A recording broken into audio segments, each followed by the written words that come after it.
Hi friend, Gujarati cooking channel में तमारू स्वागत है। आज आपणे जे आ मीठाई बनावी छे ने तो हलवाईनी दुकाने जईने पूछी जोजो कि जरा आनो भाव शुं छे।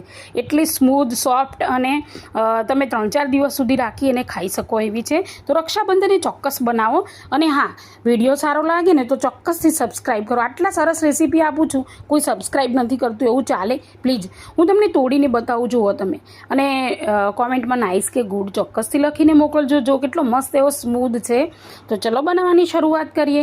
તો એક વસ્તુ છે કે પહેલાં મોળો માવો બનાવવો પડે અને ત્યાર પછી જ એની પ્રોસેસ આગળ થાય છે, કારણ કે ડાયરેક્ટ ખાંડ નાખો તો નકામું પડે છે। તો 2 વાટકી અહીંયા મિલ્ક પાવડર લીધો છે।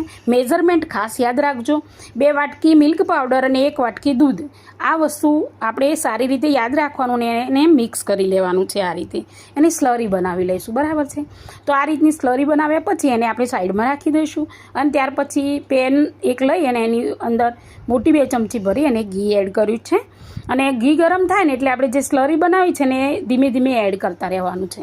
હવે આ વખતે ગેસની ફ્લેમ છે ને મીડિયમ રાખવાની અને તમને એવું લાગે કે ઘી વધારે છે, નથી વધારે, બરાબર છે। એને સારી રીતે મિક્સ કરશો ને એટલે ઘી બધું એબ્ઝોર્વ થઈ જશે અને સરસ મજાનો મોળો માવો બની જશે અને એની આપણે સારી એવી મીઠાઈ બનાવી લઈશું। તમે જોજો।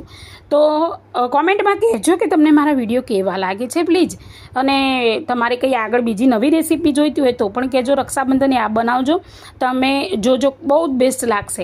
અને બીજું કે આ સતત હલાવતા રહેશો એટલે આ રીતનું ફોર્મ આવી જશે।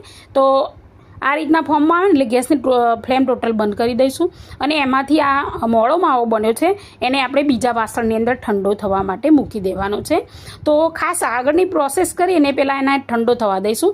અત્યારે ગરમ છે, બરાબર છે, હાથથી કામ કરી શકાય ને એ રીતનું ઠંડુ થવા દેવાનું। અહીંયા હજી નવો શેકો છે, બરાબર છે, પણ તમે જુઓ કેવો મસ્ત છે।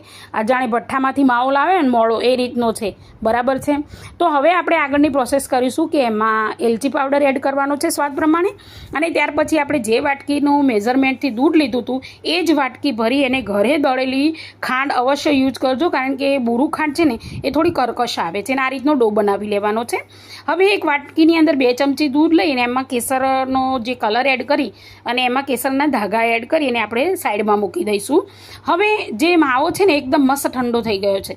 તો જુઓ તમે, એકદમ શાઇનિંગ મારે એવા સરસ મજાના મીઠાઈ તૈયાર થઈ ગઈ છે। હવે એની ઉપર આપણે જે મિલ્ક બનાવ્યું હતું એનું ટપકું કરીશું, એક ધાગો મૂકીશું અને તમને જે ડ્રાયફ્રૂટ પસંદ હોય એનાથી તમે ગાર્નિશ કરી શકો છો। એકદમ બેસ્ટ। જુઓ તમે, મોઢામાં ખરેખર પાણી આવી ગયું છે। તો રક્ષાબંધને ચોક્કસ આ બનાવો અને મને કહેજો કે તમને મારી રેસિપીઝ કેવી લાગે છે અને કોમેન્ટ ચોક્કસથી કરજો, લાઇક કરજો અને સબસ્ક્રાઈબ કરવાનું ના